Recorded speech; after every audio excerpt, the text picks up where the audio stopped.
So anything else in particular, any other sort of typical features or aggravating factors that patients might talk about with this? So one of the common features I see in my clinic with in a lot of patients with temporomandibular disorders, which is often chronic as it's been there for like years in many cases, is something called bruxism, which is essentially teeth grinding.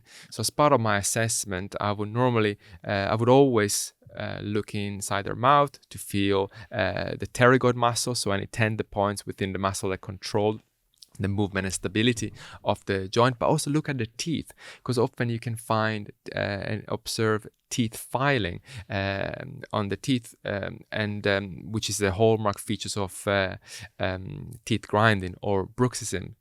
Sometimes people and patients are not even aware that they do that, because they do it at night when the muscles here tense and they clench their teeth and they start grinding it. It's often an involuntary thing that occurs in sleep, and it's really, really important to not miss it out. The reason being is because sometimes that can be corrected or at least better controlled, which has a positive impact on their TMJ pain.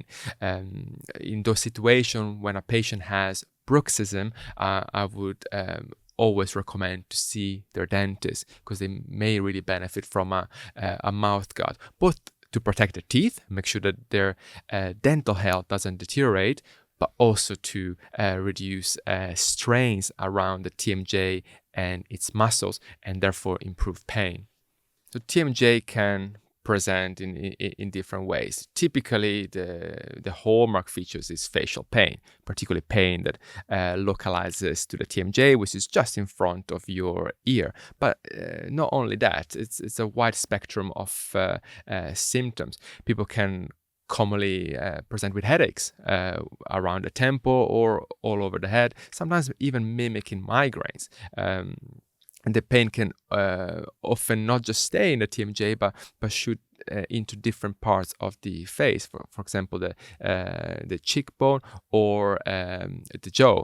And as well as that, you can also get neck pain with it, which is very, very common. And it's often difficult to differentiate between the root cause of the pain, whether it's TMJ of the neck, because they're so intimately linked.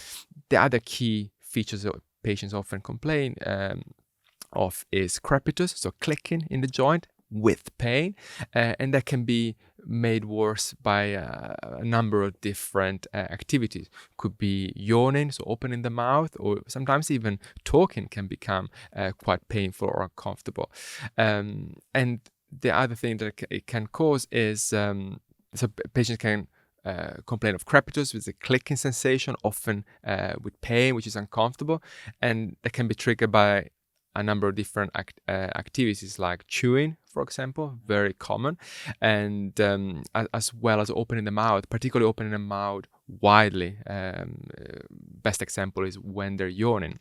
And that can sometimes be associated with quite strange things like locking, when the jaw gets stuck in a certain position, either open or close, and as well as other things like neck pain, etc.